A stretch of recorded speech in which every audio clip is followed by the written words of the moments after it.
Sa liblib na halamanan, munting pangarap ang nabubuo.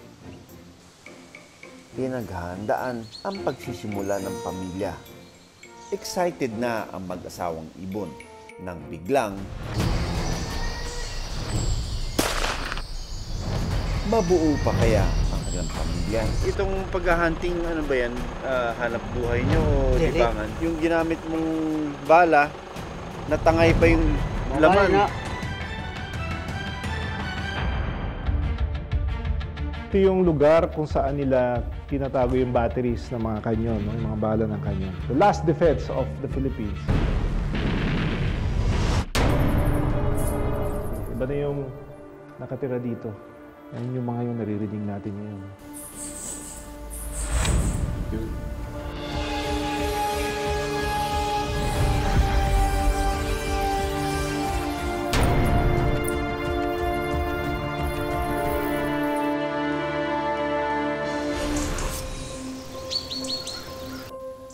Abala ang lalaking ng lawin o Brahminic kite sa pag-ikot.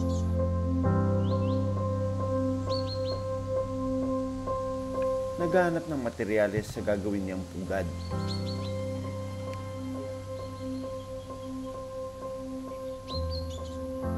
Mano-mano niya itong binubuo. Kaya todo bantay rin ito.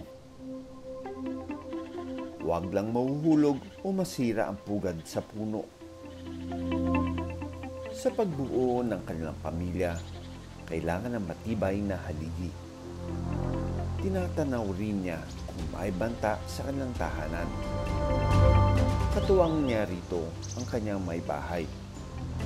Ang pugad na ito magsisilbing tahanan ng paparating nilang inakay.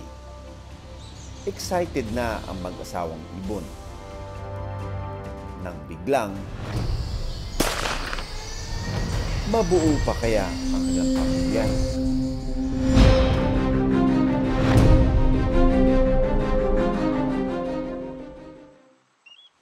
Sa liblib na halamanan, munting pangarap ang nabubuo. Ang soon-to-be parents ng mga ibon na chestnut munya, asikasong-asikaso ang maliit nilang pugad. Nagtutulungan ang mag-asawa. May kumukuha ng materyales at may nag-aayos ng pugad. Ang sweet! Sana all!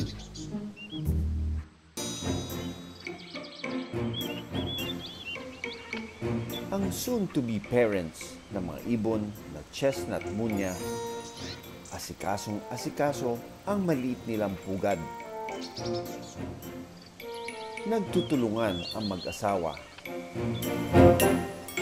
May kumukuha ng materyales at may nag-aayos ng pugad. Ang sweet! Sana all! Ang mag-partner na yellow-vented bulbul gusto ring makitira sa puno. Pero wala nang space para sa kanila. Deadman naman ang sunbird dahil focus lang siya sa paglilinis ng katawan. Look at the beak. Pahaba siya. At yan yung pinapasok niya doon sa bulaklak para makakuha ng nectar. Ang ganitong eksena, malayang napapanood ni na Emily sa loob ng kanilang bahay. Mga ilang linggo pa lang na nagagawa yan. Yung nest na yan. Di sinasadya. Gumawa sila ng design ng bahay na may salamin. Ang description ko dito is parang they have a live wild laboratory for birds. Dahil binibisita to ng mga iba-ibang species ng mga ibon. Nagsimulang dumating ang mga ibon sa kanilang mini garden noong 2016. Mayroon kasi itong tanim na prutas gaya ng atis. Ano yung pinaka nakaka-interesting na panoorin dito sa mga ibon dito sa bintana? Gawa nilang ng mga pugad. Opo. Yun po yung interesting na pinapanood namin. Kung paano nila gagawin, paano nila isi-shape yung itlog nila. napansin nilang madalas dumalaw rito ang mga chestnut munya o mayang pula. Ang ibon na ito, minsan nang naging pambansang ibon ng Pilipinas. Hanggang sa maipasa ang titulong ito sa Philippine Eagle taong 1995. Ito yung pinaka-common na ibon na bumibisita sa kanila, yung chestnut munya, at gumagawa sila ng pugad dahil pag summer, yan yung peak ng kanilang breeding season. Naisipan ng may-ari na maglagay ng artificial nest bilang tulong sa mga ibon para doon sila mag-nest. Pero so far, nakita nyo na ba silang gamitin yung mga pugad na yan? Ang gusto nila yata ay yung sarili nilang gawa. Baliktad yung sitwasyon, ano? Mga tao yung nakakulong, tapos itong mga ibon ang nasa labas. Sila yung ating pinapanood from an enclosed area. Makikita mo yung lalaki, mas malaki ang pangatawan kumpara doon sa babae. But otherwise, parehong-parehong itsura nila. Oh. Kita mo yung tuka niya medyo bluish gray. Yung ulo niya is black. Tapos yung katawan is parang chestnut. Kaya sila tinawag na chestnut munya. Munya is like a type of maya.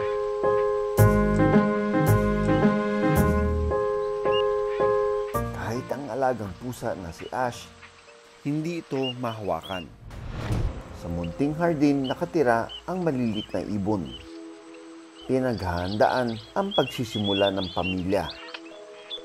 Hindi uso sa mga ibon ang single parent dahil kung wala ang isa, hindi mabubuhay ang mga inakay. Paglabas ko ng bahay, napansin kong hindi pala kami nakikita ng mga ibon sa loob. Merong advantage and disadvantage to. One, it makes it an illusion na parang malawak itong mga puno na ito, mga vegetation. Sapat maraming nadidisgrasya din ng ibon dito. Nakakala nila malalim, ano? Sa paglipad nila, sumasalpok sila. Kaya nga nakakatulong itong mga barriers ng mga puno na ito dahil instead of them flying through and through, maglaland muna sila dito. Para maiwasan ang pagbangga ng mga ibon sa salamin, may bilin ang mga eksperto. Pwede po sila maglagay ng mga stickers, mga decals, mga mirrors, nung mirror na nakaharap dun sa birds para ma-break natin yung reflection. Merong parang old nest dito. And look kung gaano katyaga nilang winiweave itong nest na ito. It's made of grass. Very cozy itong nest na ito. May talahib, may mga tambo. Ang chestnut munya kayang mangitlog ng hanggang 7 itlog. Pero hindi sa lahat ng pagkakataon mabubuhay lahat ang mga itlog. Oh my gosh! May mga patay na fledglings, oh. Ayan, oh. Oh dear, look at the skull. So mukhang months old na. Siguro gawa ng bagyo, kaya nagkaganyan, namatay, inabandon ng mga parents. So ganyan talaga ang buhay, ano, sa mga wild, sa mga buhay ilang. Survival of the fittest, elimination of the weak. Yung mga sadyang malalakas lang ang kayang mabuhay, pero yung mga mahihina, may mga kapansanan, sila yung napupunta sa mga prey. Minsan, ang magkakapatid naman na ibon ang nagpapatayan para mabuhay. Hinuhulog nito ang kapatid na ibon sa pugad. Ang nahulog na ibon, kadalasan namamatay dahil sa gutom. Pikit matang, hinahayaan ito ng magulang na ibon para matira ang malakas na anak.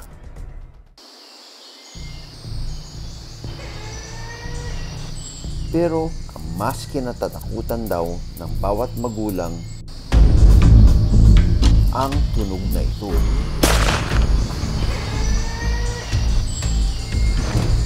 Patay na nang makita ko ang white-eared brown dove na binaril umano gamit ang Holland. Isang uri ng ibon sa Pilipinas lang matatagpuan. Si June, hindi niya tunay na pangalan ang may-ari ng baril. Itong paghahunting, ano ba yan? Hanap buhay nyo o Hindi. libangan? Pangulam lang. Bihira lang pangulam eh. Tsamba lang. Yung ginamit mong bala, natangay pa yung laman. Na. Sayang lang at hindi na ito makakabalik sa kanyang pamilya ng buhay. Bago kami umalis, ipinaliwanag ko kay June kung bakit importante ang mga ibon sa kanilang lugar. Pag hindi natin na-educate yung mga tao na wag na natin i-hunt ang mga ibon na ito, mauubos din sila. Nangako naman si June na hindi na niya ito uulitin. Hirap daw na kasi makakuha ng pagkain sa kanilang lugar, kaya niya daw ito nagawa. Sa ngayon, the long wait is over para sa mag-asawang Braminikay. Ang mahigit 2 linggo nilang paghihintay, sulit na makita ang kanilang mga supling.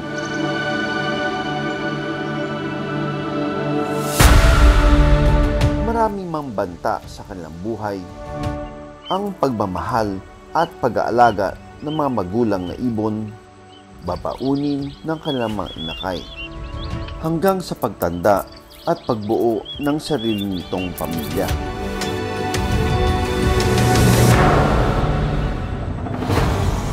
Sa kailaliman ng lumang estruktura, lumilipad ang napakaraming anino, lumidikit sa malalamig na sulok. Ang aming nilalakaran, malambot at tila hinahata kami pailalim. Sa aming pagpasok, ang kanilang boses, tila lalong lumalakas at dumarami.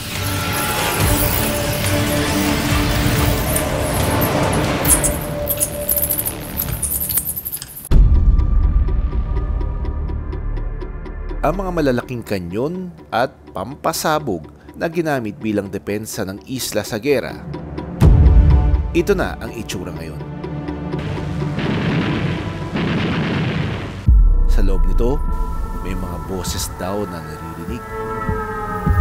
May iingay at tila marami sila roon. Pero walang tao. Sa battery grabs makikita ang barrel ng 10-inch disappearing gun. Ginamit ito bilang panlaban sa mga barkong papalapit sa Manila Bay noong pangalawang digmaang pandaigdig. Okay, ito yung lugar kung saan nila tinatago yung batteries ng mga kanyon, no? Yung mga bala ng kanyon. Iba na yung nakatira dito. Yun yung mga yung naririnig natin yun. Yun.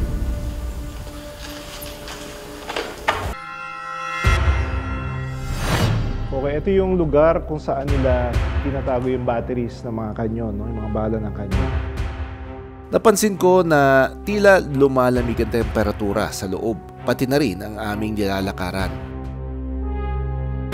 Ang mga daanan, dito, semento pa.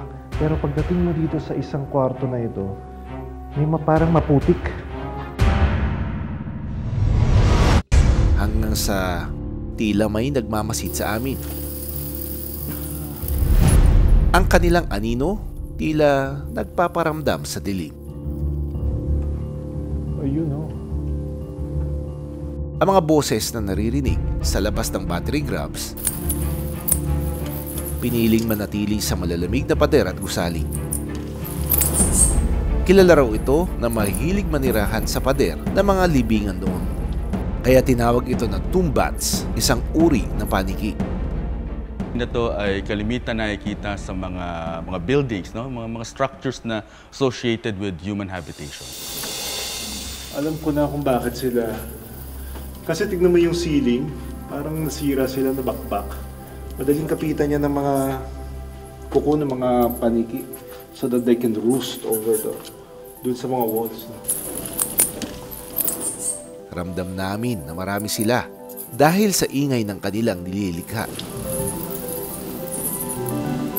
May mga pagaspas ng pakpak nila at yung pagpuproduce na ng sound sa bibig to echolocate yung direction kung saan sila lilipad at iilan. Echolocation ang tawag sa ingay na nililikha ng mga paniki.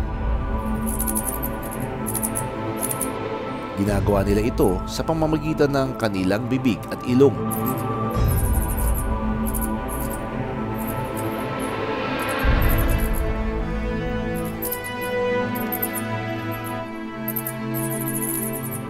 Bukod sa paghahanap ng direksyon, ginagamit rin nila ito sa paghahanap ng kanilang pagkain. Ang mga paniking ito, tinatawag na insect bats. These bats provide ecosystem services, no? Na especially mga services na pwedeng magbenepisyo ang tao. Pwede silang kumain ng mga insekto na peste sa mga pananim, no? So they can act as biocontrol or as a biological-based pesticide. They can also eat insects that can be vectors of disease. Ang ipis na ito hindi nakataka sa pag-atake ng paniki bilang kanyang hapunan.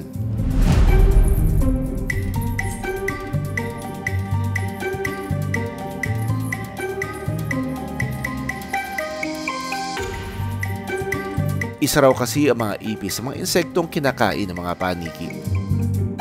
Kaya nitong kumain ng 1,000 hanggang 3,000 na insekto sa loob lang ng isang gabi.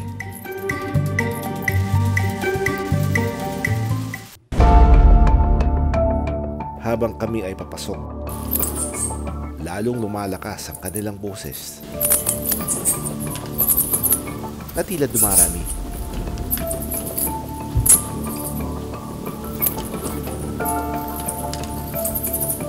Yung flooring dito napakakapal nung tinatapakan natin na guano. So these are feces or dirt material, packed over the years and built over the years from one layer to another. Ito yung lugar talaga na masasabi natin kung saan sila talaga nakatira.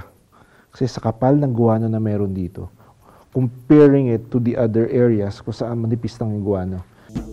Habang nandito na tayo sa loob, ang init sa labas, but here, inside this area, because the way it was built, yung may circulation pa rin ng hangin na dumadaan dito, hindi ka nasa-suffocate. Ang isang ito, kapit na parang takot malaglag sa pagkakasabit. Makikita rin na ang insect bats gusto umunong may distansya sa bawat isa.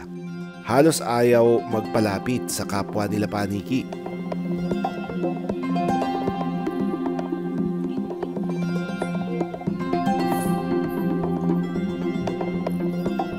Paliwanag ng mga eksperto sa mga insect bats na si Dr. Philip Albiola.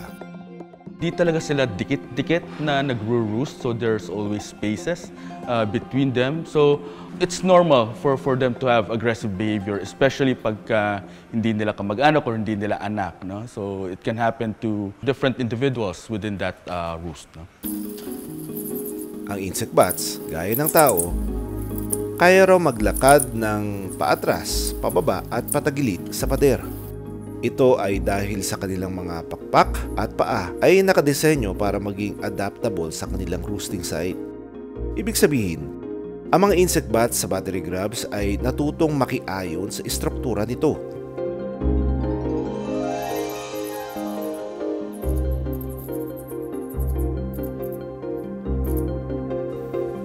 Ito yung butas-butas ng mga tama ng bala. Pati sa taas. Paglabas namin sa lugar ng mga paniki, makikita ang isang bahagi ng battery grabs na gumuhuna. Hindi man ito napakinabangan ng tao pagkatapos ng digmaan, naging kapaki-pakinabang naman ito sa mga buhay ilang dito sa isla, lalo na sa mga paniki.